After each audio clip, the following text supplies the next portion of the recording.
Is it just me or korang pun suka small talk dengan orang?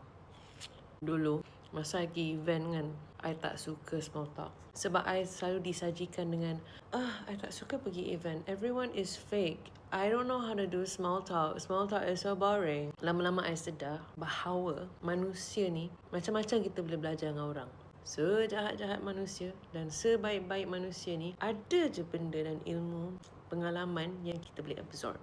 So sekarang bila I pergi event, I suka small talk. Ada this one cooking show yang I buat, I small talk dengan this couple. Tiba-tiba I tahu banyak benda pasal hidup diorang. And suddenly diorang ajak I pergi Terengganu sebab diorang ada rumah kampung kat Terengganu yang aman sangat. And diorang cakap, Diana, anytime pergi Terengganu, you let me know.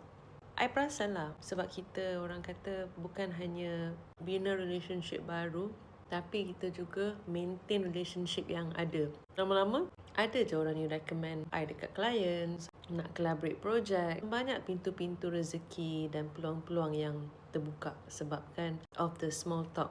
I also selalu perasan kalau lagi event, I akan cakap I nak balik awal, but I'm always the last one to leave. I akan terhanyut dengan small talk because of all these little hubungan, friendships yang kita bina. Mana I pergi, apa I buat, I tak pernah lonely. Kita tahu macam-macam jenis dugaan yang orang pernah lalui, dapat tips kehidupan, tips makanan, memasak, tips hubungan. Small talk tu kita yang bentuk. Kadang orang kata, alah shallow lah small talk tu. Tak payahlah shallow kan. Kita kena jujur interested dengan kehidupan orang tu. Tahu-tahu you build a friendship. This one couple pula, she's a doctor, kerja dekat Singapore. The husband kerja dekat KL. Dia basically train siapa-siapa yang nak masuk alam pekerjaan tapi diorang ada masalah mental disability, dia training untuk masuk workforce. Lepas tu dia kata ramai orang buat event dekat situ. Saya terus macam lah, better daripada I just buat makan-makan with my fan club. Baik I anjurkan something with my fans dekat tempat macam tu. Tukang masak tu semua are people with autism. So kita support a cause, kita pun bina awareness kita tentang isu ni dan sebagainya. You bridge all these little